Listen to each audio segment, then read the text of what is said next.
Hey, Canon fans! We've got a very special event for you on Creating Canon this episode. The Last American Virgin was released in theaters 37 years ago, just about a week before we're releasing this episode, on July 30th, 1982. We had so much to say about this movie that it turned into 2 episodes.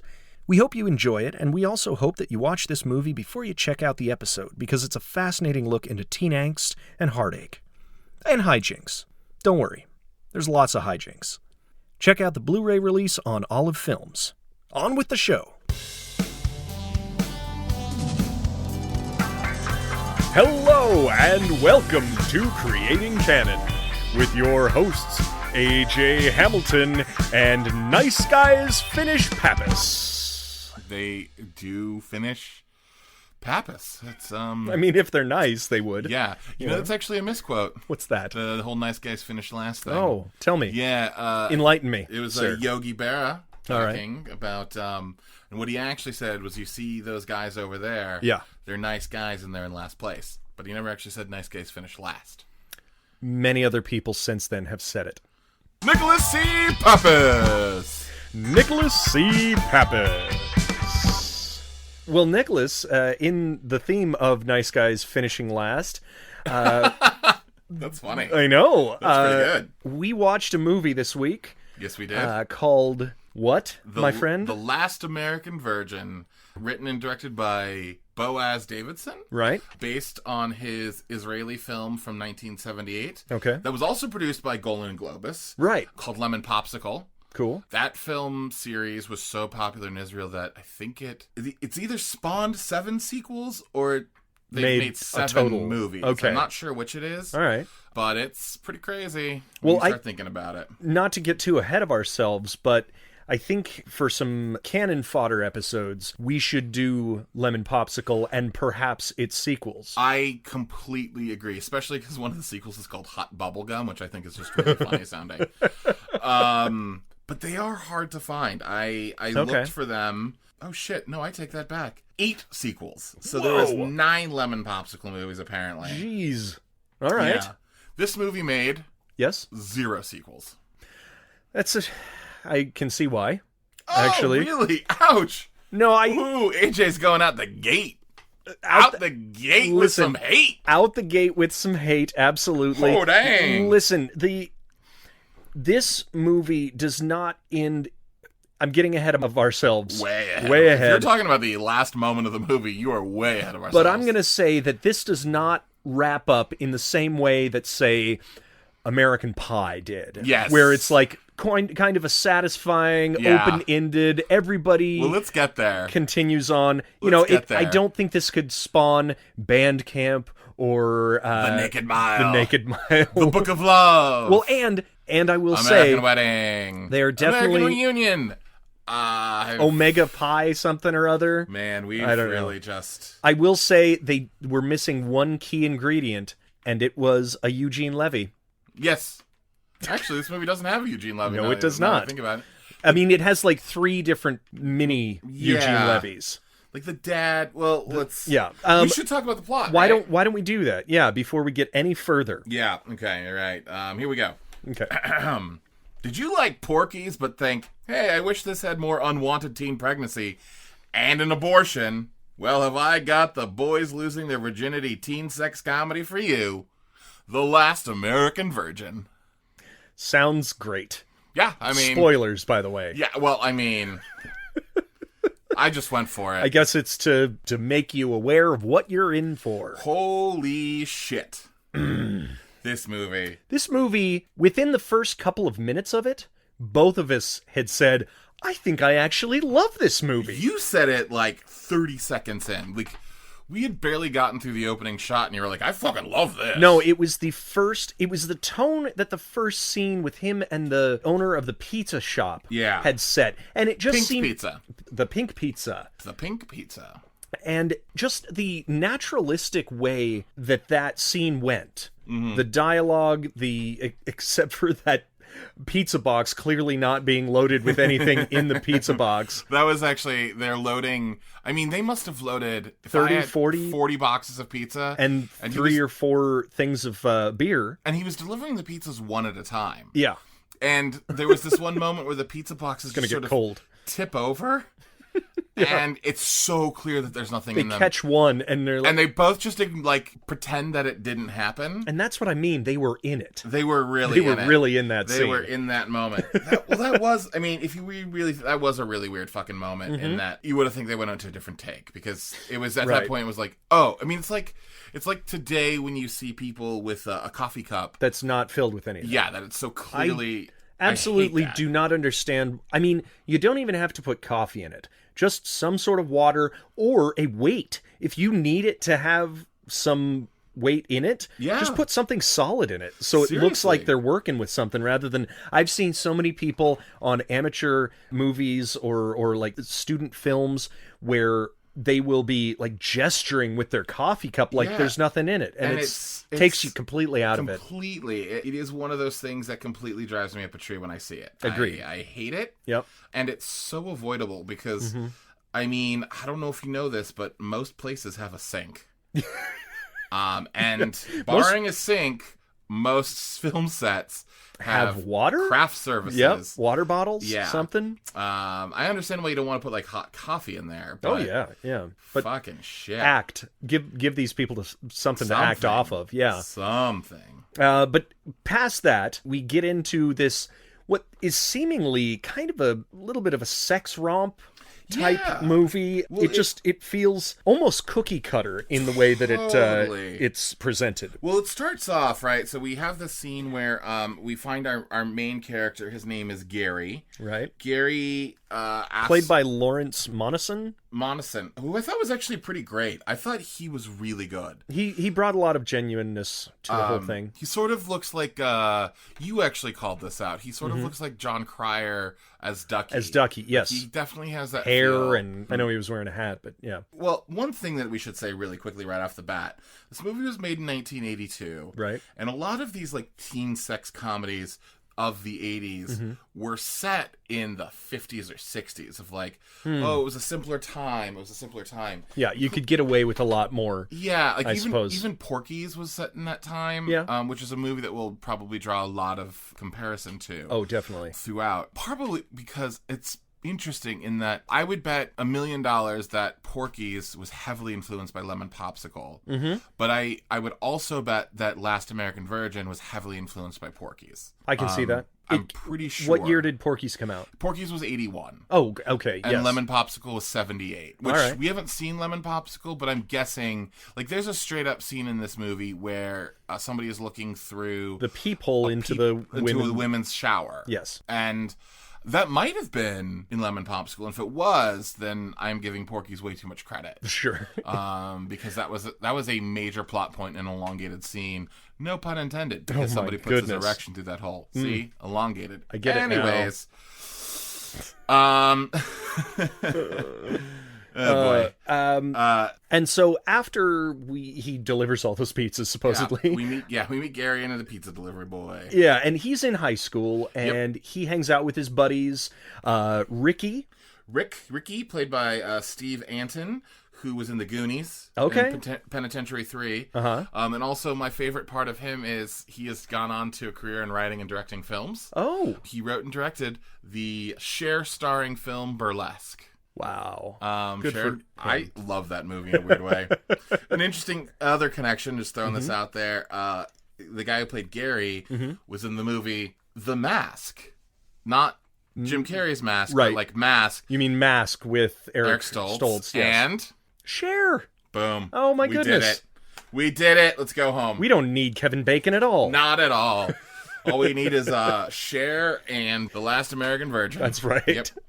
Everything goes back to that. Yep. And then we have a character named David, played by Joe Rubbo, whose only other credit is another canon film called Hot Chili. And one other thing where he's an uncredited wrestler, but yeah. And he's like the chubby friend. So sure. So Gary is our Ducky. Rick is our like good looking Cad. Steve, was that his name in 16 Candles? I cannot remember. And then we've got chubby friend. But what's weird in this is the chubby friend, who I would totally play 100%. All right. He's not the loser of the group. Gary's actually the loser of the group. He actually has some confidence. Yeah. And he gets a little nervous from time to time, but he can talk to women. Yes. He's fine with that. And Rick is great at it. Rick is the one who can, like, sleep with anyone and everyone. He's the pretty boy of the group. Yep. And Gary, I think... This is actually really weird because I don't know who the American Virgin is in this movie. I was curious about that as well. It's either Gary or another character who we meet later, which we'll hold off on her. But yeah, and so it starts out in such a different tone than what it ends up to be. Because at this diner, they're just all, young guys, and they're like, what about those girls over there? You think they'd go out with us? Well, one of them talks about, like, so-and-so's sister fucked that girl 45 times last week. They're braggadocious, very... well, every woman in this movie, somebody knows somebody's brother who fucked her last week. Naturally, yes. And that happens probably like 4 times, that line is said. Yeah, absolutely. And actually, before we even get to more of this, because a lot of people would probably, by the first half of this, just categorize this and maybe dismiss it even. Mm-hmm. You actually found a quote by Noel Murray of the AV Club, and I really like this quote. Well, there was a lot of criticism dismissing the Last American Virgin as just being completely distasteful. Yeah. And anti-female and very sexist, which, let's be honest, absolutely is. Yeah. Yes. Every woman in this is an object. Mm-hmm. But he makes this really interesting point where he talks about really the film's, I'm quoting him now, really, the film's frankness makes it more honest than its dreary-eyed descendants. Even the shallow treatment of girls captures the point of view of a luckless teenage boy. And I think there is something true about that this does feel a little bit different in tone than, say, I would even say Porky's. Yeah. And I would also say it feels different in tone than, like, American Pie is a good comparable. Oh, of course. Any of those movies of that period. Yeah. But I just like... Revenge of the Nerds is another one. That's the same exact plot line, basically. I wanted to get that quote out of the way because the shallow treatment of girls is something that goes throughout this entire movie. Yes. These guys are trying to get laid that night at the diner. They meet 3 other girls who they would, would like to meet, indeed. And they tell them that there's a party back at a place. They're very vague about it, and they're like, yeah, the girls are wonderful. Oh my god. Especially the character of Millie, played by Winifred Friedman. Yes. Who I recognized her instantly from The Naked Gun. She's the one where she's the driving school student, and she's driving around on the police chase, and she's told to flip off a truck driver, which was a great moment. Yeah. And she was fucking great in this movie. Absolutely. But yeah, when they meet these girls, they're like, you want to go party? And the girls are like, yeah, we want to party. Are there going to be drugs? And the guys are like, yeah, we got tons of drugs. We got uppers, downers, some smoke, and then they're like, yeah, but cocaine? Yeah, we got cocaine. We got like a big thing. I I think it's David, also known as Big Apple. Big Apple. That's his nickname. Because he's fat. Because he's fat, sure. And maybe from New York. Who knows? And he says, oh yeah, we got a thing about the size. And his hand gestures indicate that it's like the size of a flour sack. Yeah, it's like, yeah. Christ. Which obviously, to be clear, they have no cocaine. Not at all. Yeah. No, they are poor. And this takes place in Los Angeles. Los Angeles, the 80s. Right. AJ and I both live in LA. I was born and raised here. It was really interesting. One of the opening shots of the movie is 3 exits from where I get off to come over to AJ's house. There you go, yeah. So... How weird. Yeah. So this is like right in our backyard. And in fact, the pizza place that he works at... Yes. That is shown in Death Wish or Death Wish 2? Death Wish 2, because... Death Wish 1 is in New York. Yeah, it's in the background scene. It was shot earlier that year, wasn't it? Yeah, at a place called Vincenzo's Pizza. Oh, that's so funny. Yeah, so yeah. It's really such an LA movie. Such an LA Vincenzio's Pizza. Vincenzio's Pizza. Who knows? Yeah. You just went to Italy. You should know. Yeah, I know. I know. Fair enough. I know. Oh, he knows. Oh, I know. I know. So they get these girls back to... Gary's house. And his parents are away. And they... such a perfectly awkward situation that they're in. So the girls are not... So Millie is like... the slightly overweight of the three females. She's very clear. She's like, I have to be home at 11:45. I'm not interested in this, that, and the other thing. They get in the car, and they're driving the pink pizza car, which the car is literally pink, and on top of it, there has to be this statue of a very terribly stereotypical Italian chef that is... probably 6 feet taller than the car. It's ridiculous looking. But to the point where, as he's driving around town, I was like, oh, how does that thing not get clipped by trees, overpasses, like all of these things. Clearance is not low. Yeah, it is not. But they're all in this car, and it breaks out into that song, Are You Ready for the Sex Girls? Which is the same song they use in Revenge of the Nerds. Oh. In the first Lambda party. Okay. Jesus Christ. You were encyclopedic about the Revenge of the Nerds. That's incredible. I wish I had I wish I had to look this stuff up. But goodness. It's just there. Same thing with Porky's. It's right, yeah. Like... indelibly written into your brain. I mean, these are movies I grew up watching. Yes. And I don't know if that's a good thing. Thanks, Nick's parents. Considering... well, you know what? We'll go into that another day. And then they're there at the house, and it's just the six of them. They're like, when is everybody else? This is a party, right? Yeah, when is everybody else? The girls are like, where's the party? Showing, they turn on this slow, almost 50s dance music, it felt. Sort of like slow crooner music. Yes. And Ricky, of course, picks one of the girls off of the couch and starts the cutest one. The cutest one. Yeah, arguably. I mean, the stereotypical... that's what I meant, like the stereotypical cutest one. Sure. And they start dancing and pretty much immediately making out. Yep. And then David goes and picks the next girl, who is not Millie. Right. Who is also into the whole vibe. Yeah, the second girl is into the vibe. They start dancing as well. And they kind of hit it off, but not the same way as the brunette and Ricky. Slick Rick. The Slick Rick. Yeah. And then Gary is just sitting next to Millie. Yeah. And he's like, hey, you want to dance? And she's really great. My God. She's just like, I really don't care. And he's like, okay, do you not want to dance? She's like, I really don't care. And everything he asks her, she's like, I really don't care. And eventually he's like, well, do you care about anything? She was like, yeah, where are the drugs? I'm not going to hook up with you. I really don't care. Where are the drugs? Where's the cocaine? So they finally decide that, okay, we have to go get cocaine. They go into the kitchen. They're all freaking out about, like, the three boys. Yeah. And Big Apple goes, oh, hey, do you have any Sweet and Low?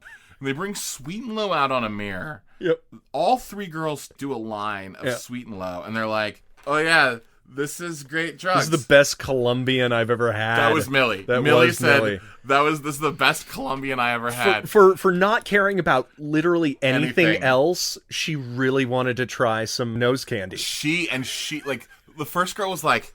And the second girl was like, and Millie was like, yeah, she finished their leftover lines. She just went for it. Oh my God, that was hilarious. And it was awesome. And then they pair off, Ricky and the brunette. The brunette. I don't think they ever, other than Millie, they don't say their names. I don't remember them saying their names. I don't remember that either. They're most likely in the credits as sure. But Ricky and his conquest, I suppose, in the context of the movie, are actually making out in between Gary and Millie. Yes, and it's so creepy because Ricky keeps accidentally like fondling Millie, and Millie is just like pushing his hand away. Oh, by the way, Gary is just holding a bowl of chips at this moment. Awkward, and he's like, "Does anybody want any crispy chips?" Which is such a... The chips are probably my favorite part of this movie. Oh, it's so good. It was so good. They go off into a room. Mm-hmm. Like, she is naked immediately. Oh, yeah. And he is, like ready to fuck her. Sure. Using the terms of the movie, when I say that, by the way. Sure. And there's this really interesting moment where he starts kissing down her chest, and, like, he starts unzipping his pants, and he's ready to go. And she goes, I'm not on the pill. And he goes, me either. Which is one of those moments where it's like, let's just put a pin in that for a half a second, because that's going to come back later. Oh, yeah, very much so. And kind of a funny line. Yeah, and it was a really weirdly funny line. Yeah. Then we get to Big Apple, and he actually goes into the parents' bedroom. It's a lot of preparation. He goes and tests the springiness of the bed. It was just a weird moment. He undoes the light bulbs so he can... it's dark in here, you know? Oh, well, I guess they burned out because that sets the mood. So he gets the blonde girl in the room. They start making out, and she's like, you go outside, count to 100, and by the time you get back, I'll be naked. Yes. Right? So he goes outside. He strips down to his underwear, basically. Yes. And at that point, I thought she was going to, like, lock him out or some silly shenanigans. And then we cut back to Millie and Gary sitting on the couch. And somehow Gary has gotten Millie's shirt off, and she's just sitting there eating chips, and they're falling on her chest. Yes, she's got little chip crumbs all over her boobs. Which amazing detail. Which was really funny. He can't undo her bra. Yeah, and she is so uninterested. All she wants to do is eat the chips, and she just keeps being like, chips? And he's like, and it's a little cringy, of course. Yes, but and then to try to get the bra off, this is where it diverts almost into American Pie shenanigans, craziness. Where he reaches into a sewing kit and pulls out scissors. So, he is going to cut off her bra. It's those Fiscus scissors with the big, gigantic orange handles that every person owned of that time period. Yes, absolutely. My house had those. Definitely. Yeah, I've seen them. Yeah. Seen them around. Seen them. And then right as that's about to happen... Uh-oh! Gary's parents come home. No, they don't. Yes, they do. Oh, my God. Oh, hijinks. Oh, hijinks. Oh, and so they get up and they're putting on their clothes. Which turns into this amazing moment where Gary's mom is freaking the fuck out. Like, I'm having a heart attack. And Gary's dad is like, will you introduce us to your friend? And he's like, yeah, Dad, this is Millie. And Millie, with half a shirt on, like in her bra, reaches out and shakes both their hands. Which was a really funny moment. And then Ricky and his girl run out of the hallway completely naked. Both naked. And they're like, do you have any more Coke?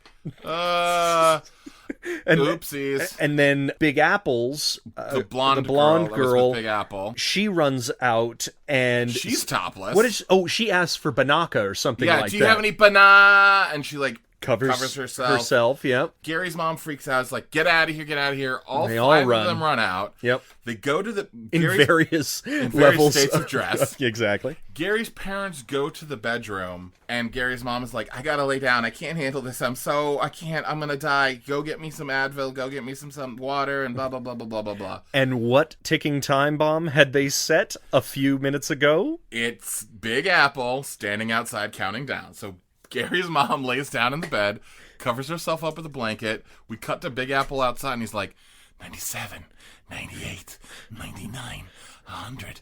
Oh, boy, here I go. He opens the door, and they set this up really well. Yeah, they really did. It's dark because the lights have been shut. Like, he's undone so he can't see in the bed. He crawls into the bed. And he starts fondling Gary's mom. And she's like, oh, Herb. Not now. Not now. And he's like, Herb, who's Herb? And that was so uncomfortable. Yeah. And also, the 12-year-old in me who loves these kinds of movies laughed real hard. Oh, yeah. Well, it's a farce. Yeah. It's just silly misunderstandings and awkward situations. Yeah. Also, I was very curious why he didn't just run out the door he came in. Nope. He just stood there while Gary's parents started beating him with a shoe. And a blanket or a pillow or something? A pillow, yes. And he runs out of the front door in his skivvies. Yep. Hops in the car. Which will become a theme with Big Apple. And that's it. That's actually and that's the movie. That's the movie. No, that's how that moment ends. Yeah. And then it's like the next day at school. Yeah. Okay. So the next day they're at school. Yep. And they're in gym class. Okay. And they're doing the whole gym thing. Oh my God, right. And I've actually thought this was really interesting. There's a nerd kind of character named Victor. Right. Who is looking through the peephole, like we said, like in Porky's.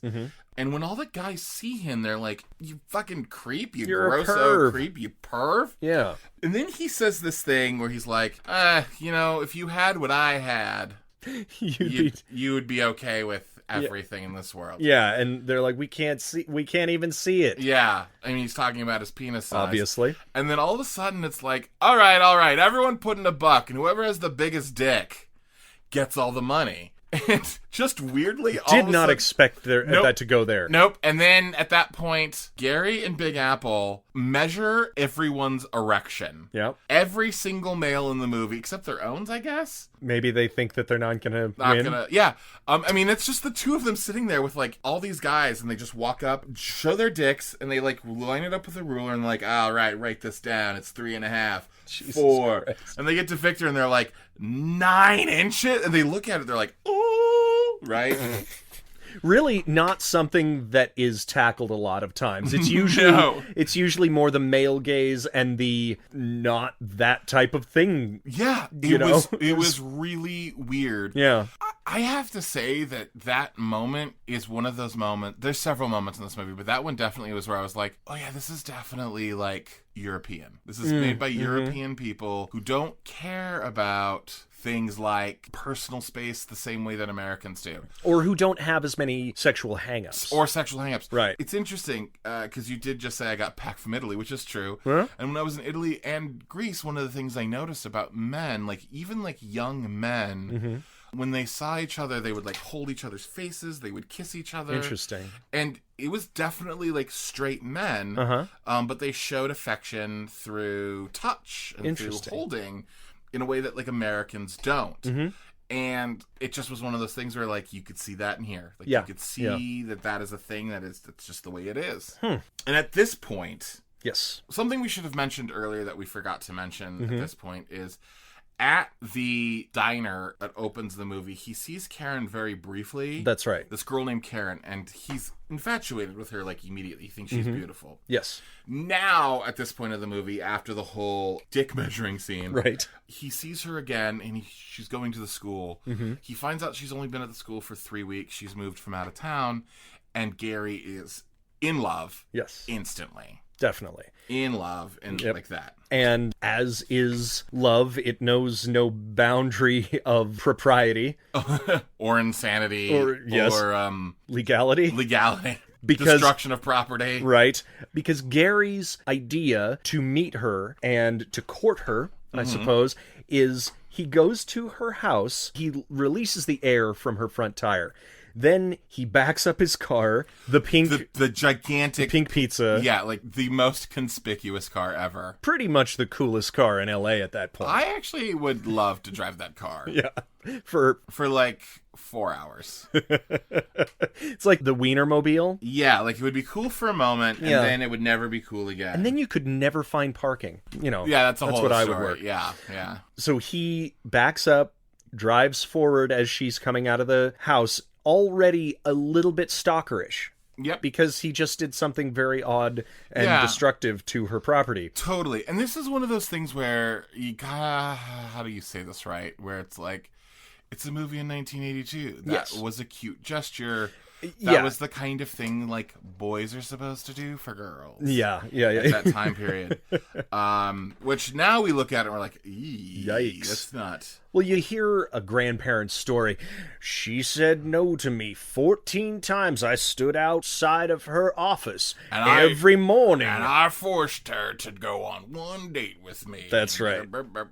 And nowadays, the third time you'd probably get a restraining order. Yeah. And deservedly so. Absolutely. That is Yeah, no, so Our friends, she tried to friend zone me, and I said, nope, Grandma, you can't do that. I'm going to take you out, and you're going to play with my Willie. And then she maced me, as she should have. And then I said, well, I'm going to get maced every morning. While you could decide that you are gonna choose me, and I will never stop, and if you ever take another lover, I will cut his head off, put it on a pike, and dance around your bed in the middle of the night, playing with my Willie, while shoving the decapitated head of your lover in your face until you choose me. Do you want me to cut any of this out? And after the fifth man... Oh my God. After the fifth head on a pike, she finally realized I was the one. Adam Sandler, if you're looking for a new character. Good. Excellent. So anyway, we're supposed to see this as a cute, fun gesture. It's not, and to be fair, out of these cartoonish movies, you would say that this was way more innocuous than a lot. I mean, it's like way more innocuous than putting on somebody's boyfriend's face masks and then having sex with her while she thinks she's having sex with her boyfriend. Exactly. It's a la Revenge of the Nerds. You know, I mean, I think when I was in high school, I'd be walking down a hallway and I'd see a girl that I had a crush on, and I'd have to go to one class, but then I'd be like, oh, shoot, I forgot, quote unquote, that I have to go back to my locker to walk the other way. So, you know, I wasn't flattening her tires or doing anything torrid, but, you know, you sort of make the situation happen in an advantageous way. Yeah. Well, especially when you're in high school and you don't understand what is proper and what isn't proper when speaking to somebody of the opposite sex, right? Yes, exactly. Like, you're confused. You're like, how do I make this happen? Yeah, and well, I mean, look, this is a whole other conversation to have, perhaps, but you know, it's the use of movies like this, Porky's, and American Pie, where, you know, if you see those movies, you are sort of conditioned to start believing that as a young male, your job is to lose your virginity any way you can. Before graduation. Or so help you. Oh, gosh, yeah. So it's just one of those where, especially in our era, when we were that age, I mean, I was in high school when American Pie came out, and that was one of those things where it's like, oh, so this is the way it's supposed to be, which really or pie warps and shapes your brain, right? Of like what is and isn't acceptable. Yes, exactly. Especially when there aren't a lot of things teaching you what actually is acceptable and what you should be doing. Right. Nobody is countermanding that stuff. Yes, exactly. Yeah. And I think today it's a little bit different. But anyways, all of that being said. Sure. He does this and he gets her in the car. No ill will intended either. He just wants to take her to school so he can get to know her better. Yeah, to talk to her. Yeah. And they seem to sort of hit it off. They're laughing and they're joking, and they finally get to school, and he's like, hey, there's this party tonight. You want to go? And she's like, sorry, I'm busy. He's like, oh, okay, well, do you have a boyfriend? And she's like, nope. And he's like, oh, cool. She's like, well, maybe next party. And that's kind of it. Yep. We cut to the party that night, and all of our friends are there. Victor, Big Apple, and Gary, and there he shows up. Gary's like, hey, where's Ricky? And they're like, oh, he's over there dancing with dun dun dun Karen. Oh no. Which I actually thought the plot of this movie was set up really well. I wasn't quite expecting that, other than I read what the movie was about. Sure. But if I hadn't known, I think I would have been like a little shocked and like, oh shit, I did not see that coming. Right. How about you? Did you kind of... when that happened, I thought it was an interesting twist. I thought it was a great wrinkle in the classic high school friend story. Yeah. Where the love interest is talked about with the friend group. Yeah. Then they would be like, oh, sure, absolutely. If you would like to pursue a relationship with this girl, I am a good enough friend that I will not also attempt to pursue her and therefore ruin your chances or muddy the waters in any way between the two of us. Yes. You know, because that would obviously bring bad blood. Totally. Regardless of how advanced we are as human beings, I think jealousy is so deeply intrinsic in our life that it's hard to become a higher life form of not wanting someone all to yourself. Yeah. Not wanting to share them with everybody. Although this friend group has a very odd dynamic, and we'll get into that in a second, which is the other stuff that confuses it, that muddies the water in the friend dynamic. Again, like you said, feels very European,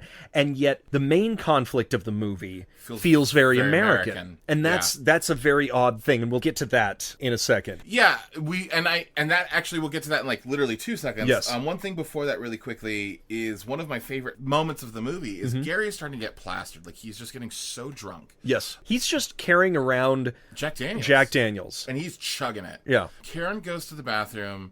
Gary follows her. And it's just this really cool shot in the mirror where we see both of the actors... reflected. We see both of them, and then we also see their reflections. Sure. And then Rick comes in, and I thought it was a really interesting way. You actually pointed this out in that the way the frame is shot, and essentially there's 3 people in the room, but it feels like 6. It feels very complicated. It's disorienting almost. Disorienting. But what's interesting is those are the 3 people in the love triangle. Yes. Which a love triangle in and of itself is sort of disorienting. Yes. Very much so. I thought that was kind of just a really cool moment that, whether or not it was meant to, it felt very metaphoric and beautiful, where we could see the disorientation and how crowded and convoluted this moment feels. And I also, as much as it applies directly to that moment in itself, it foreshadows something, and let's talk about this exact scene when we find out the twist at the very end. Yes. Okay? Yes, because yes. I don't want to ruin it right now in our narrative that we're giving, but I really think that it applies to the very, very last part of it. At this point, Gary just gets super fucking drunk because he's so fucking sad that Rick has taken the girl he wants. And this was a really irresponsible moment where Big Apple walks Gary out of the house, and he's like, hey, Gary, just listen. Go home. Just drive. I know you're wasted. I know you could barely stand. But do me a favor, just drive home. But be safe. But be safe. He does wish him to be safe. Wait, would you rather I drive you? And Gary's like, nah, I can drive. And he's like, all right, well then drive. Bye. I mean, there have been worse decisions made by high schoolers in this movie. But in general, in life. That was a pretty interesting... If both of them were the age that they were playing, they wouldn't have known any better. They would have been like... Especially in 82. You can speak? Okay, you obviously are good enough to drive home. Especially in 82. He gets home, he makes fun of his parents' dinner guests. Yep.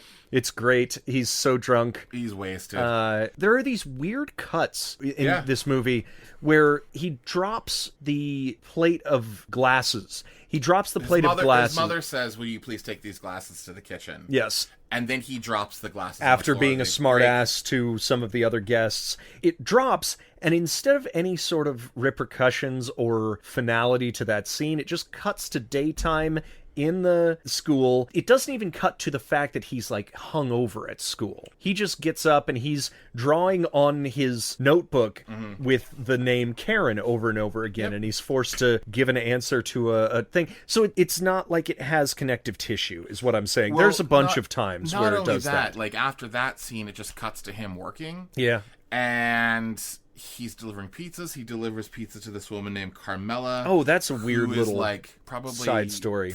In her 40s? 40s, I would say, yeah. And there's some very sexually charged dialogue between the two of them in that delivery. Well, she says, go put the beers in the fridge. Right. He drops some marmalade. It's papaya. Oh, it was papaya. Because she takes it out, and she puts it in his mouth with her finger, and she's like, it's papaya. Do you like it? And he's like, I gotta go! He leaves, comes back 10 seconds later, and who does he have? His buddies and 3 more pizzas. Yep.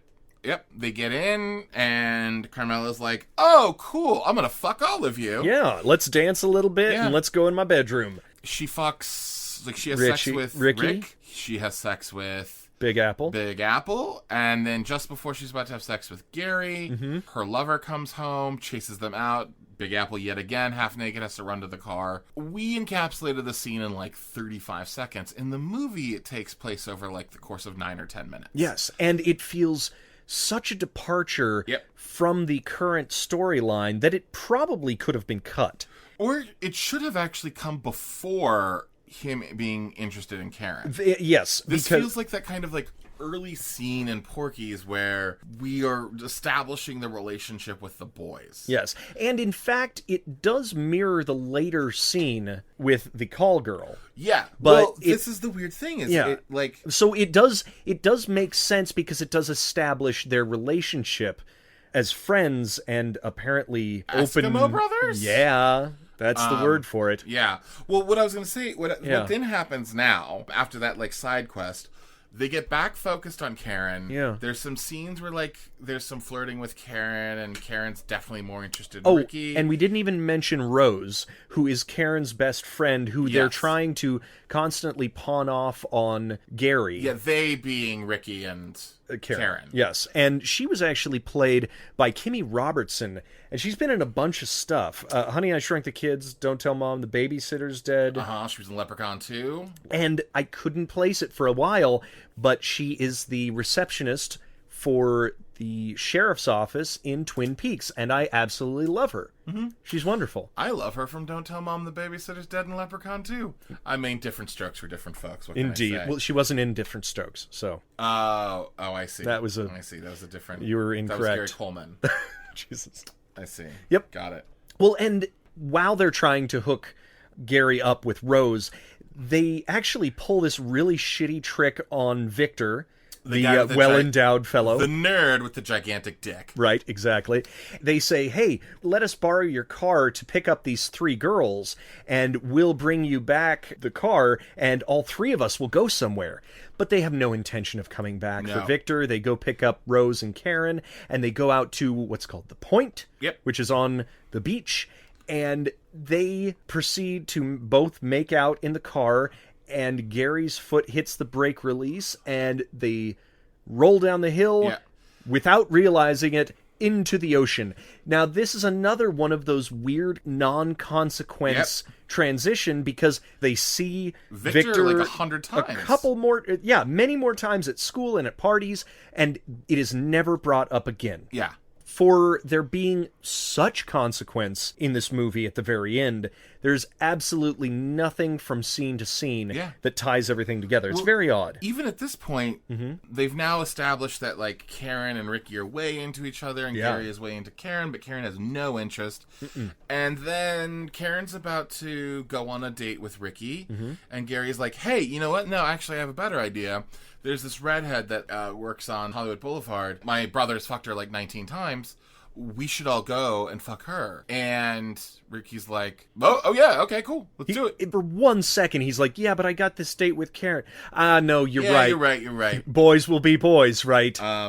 This is also right around the time where the movie started repeating the songs. Oh, God, yeah. We gotta say, this soundtrack to this movie is fucking amazing. It's got some awesome songs on it. It's got Tommy Two-Tone, The Police, U2, Devo, Oingo Boingo, The Cars, The Commodores, Journey, REO Speedwagon, Human League, Blondie, Quincy Jones. It's got Casey and the Sunshine Band. Like, it's got... Oh, that's the best. Yes, well, I mean, they are the Sunshine Band. And then, like, weirdly, like, halfway through the movie... It started repeating. The songs just started repeating again. And I think it was because there was no alternate score to the movie. There was either silence or there were these songs. Yeah. You know, and they blew their load too quickly. Yeah. Which is kind of thematic with this movie. Well, you know, I also think what they might have tried to do, which I don't think was successful necessarily, is there was a couple of songs, I can't remember exactly which ones they were, when they replayed, I think they were supposed to have a different meaning. Yes, obviously. Based off the situation, yet it didn't quite work. And they played almost every single song twice in this movie. Therefore, if you were trying to make it thematic, it just didn't work. It was too blurry. Yeah. But anyways, at this point, they do go to the call girl, whose name is Ruby. They pay Ruby $30 each to have. Well, they sex talk her with down to $75 for all 3 of them. No. She says, "Fuck no, get out of here." All right, $30. Okay. Ruby is a businesswoman. She's sticking to her prices. It's true. It's true. She knows what she's selling. She's like a Subway. You don't go into a Subway and offer $4 for a $5 footlong. The prices are established, and that's what they cost. Fair. Although maybe she might charge extra for a footlong. Yeah, so at this point, Ruby takes them into this place, and then just a real uncomfortable, just not sexy, business-like. She drops her underwear, she lays down. Yeah. She's basically like, all right, you ready? You gonna fuck me? Yeah, it showed a very unsettling, real and depressing it was portrayal of what it might be like for teenagers to go to a prostitute. Well, especially because they force Gary to go first, and at this point, I think the realization... Even though he suggested it, right? Yes, but Gary, I think, is a virgin. I think that's actually It seemed like it. Because Ruby actually says to him, like, what are you, a virgin? And, like, has to help stimulate him more so he could have sex with her. Sure. And at this point in the movie, too, everybody else has shown a lot of interest in getting laid. Mm-hmm. We've actually seen both Ricky and David have sex. Gary, we have not. Right. In fact, he seems... Not anti, but reticent every single time. He's like... someone else go first. So he finally has sex with Ruby. He gets up, and as David goes to take his turn, Gary starts vomiting. Yeah, and Ricky actually sort of comforts him a little bit. For half a second. Yeah. But then, like, Ricky goes and takes his turn. Yes. And it's just uncomfortable. It's sad. Mm-hmm. I felt really awful for Gary in that moment. Yeah. About, like, what does sex mean? What is the weight of it? What is the importance of it? Mm-hmm. And then almost instantly we cut next day, and the boys all have crabs. They've gotten crabs. They realize they have crabs in math class. Yep. They try to drown the crabs in a swimming pool, which doesn't work. Oh. Good to know. Yep. For next time. Yep. And then they go to a druggist played by Mel Wells. Mel Wells was in Dr. Heckle and Mr. Hype. Mm-hmm. He was in Wizards of the Lost Kingdom 2. He was the original Mushnik in Little Shop of Horrors. With Jack Nicholson, right? Yes. He was in Chopping Mall. And he was also in Fanny and Alexander, which is an Ingmar Bergman film. So it's actually, he's got a really interesting career. Yeah. And this scene takes like 5 minutes where they're like, what do you do for ticks? And Mel Wells is like, what kind of dog you get? It's a collie, but it's not. It's actually like lice. Let me see your hair. You're fine. You're fine. I don't see no lice in there. Okay, what if it's lower? Oh, your balls itch. Your teens, your crabs these days. How'd you get that? Yeah. Which I thought was a funny. Also, there's a weird thing that keeps happening, a little detail, that whenever Big Apple spends money, he writes it down in a little ledger that he keeps with him. Yeah, that was weird. He makes odd little notes. Well, he was also writing down people's dick sizes. Yes. Like, he wrote down literally everything. Just to have that was a very odd thing because it also never pays off and never gets them in trouble or anything like that. It was, yeah. At this point... But again, this is the whiplash of this movie where it's the emotional realism of Gary that he is not really ready or mature enough or even understand to lose his virginity this way. Like, exactly. I think if Gary was in a situation where he lost his virginity to somebody he cared about and he loved, or at least he felt like he was loved back, and it wasn't so like, God, you gonna put your dick in me now or what? Fuck, I gotta get back out on the streets. Right. I don't have time for this shit. And then you go the frickin' 180 into the comedy routines of the Three Stooges trying to get rid of the crabs. Yeah. It's very odd. And then at the end of the crabs thing, or in the middle of the crabs thing, he's pining after Karen, looking at her creepily and detesting Rose. Trying to be with her. And detesting Ricky for being with Karen. Mm-hmm. Fun story. There's a urban legend amongst my family that one of my uncles... died of crabs. No, well, back in the 70s, he had them. Okay. And in order to get rid of them, he took a can of Raid and sprayed it down his pants. Oh, no. Which, I don't know, but apparently it worked. Do not try this at home, kids. No, don't. But, this is actually something I said to AJ. I actually said, this is the kind of movie that you can only make in pre-AIDS crisis America. Oh, very much so. Because these boys are having sex all over the place, and not once is a condom mentioned, used, talked about, anything. I just don't understand if we're supposed to believe that this is their dynamic, which is displayed 3 times, where all 3 of them are either going to have sex with 3 girls or all of them are going to have sex with 1 girl. Yeah. How is Gary still a virgin? Honestly, has something insane like this happened every single time? Well, I think Gary is the guy who just doesn't actually want to participate. No, I understand that, but it also seems as if this is a pattern that has been happening before the movie starts. No, and I agree. It's just odd. I agree. Well, I don't know. Have you ever done that thing where all of your... I mean, look, this is going to sound like a weird connection, but I do this all the time, even to this day, where, like, you're at an orgy and all your friends are... That's terrible. No, you do that thing where all of your friends are like, you know what we should do? It would be really fun. Let's go to this club or let's go to this party. And you're like, okay, I'll go. And then you show up at the club or the party, and everyone else is like drinking a lot and having a good time. But you just don't want to drink, whether or not it's like you have an early morning or you don't want to spend $20 per drink. Totally. And you show up for like half an hour and you're like, okay, cool, I hung out with you guys. I'm going to go now. Bye. That's slightly different because at a club like that, somebody can be drinking and you can be drinking Coca-Cola and it can still feel as if you are part of the group and other people can perceive you as part of the group. Sure. When it comes to having sex with people, it is quite hard, no pun intended, to fake having a foursome. Yeah, but do you think at any given point, David or Ricky cares about whether or not Gary is having sex? Not at all. If he's just sitting out, yeah, I guess that's fine. Yeah, more for them, I suppose. I guess that's exactly. This is a very odd. This is a weird dynamic. I'm just saying. Yeah, this is a weird track we went on too. No, it's fine. It just to me, it's an odd thing. It is. I mean, look, yes, it is in some ways, but also I do see how. You could just sort of go along to the party, but then not participate in the party. No, I get you. And there's easy ways to do that. I mean, I feel like, again, every single time I'm at an orgy, it's very similar. Yeah, well, this movie really follows... I'm just going to try to bring it back. Perfect. With Ruby, it really follows this weird thing of, like, we have plot, and then we have side quest. Yeah. And then we have plot, and then we have side quest. We have plot, we have side quest. And in no way does any of the side quest mess with the plot. Right. Nor does any of the plot mess with the side quest to the point where Ricky and Gary, when they're on the side quest, it's almost as if Karen is forgotten about. Yes. And they're totally cool with each other. And then the second they're back at the school, the second Karen's back, Gary has a real animosity towards Ricky. Yeah. Karen and Ricky finally decide to have sex at the football field. Oh, God. And Gary goes to find them. To essentially stop them? Maybe? Yeah. He doesn't find them. But at this point...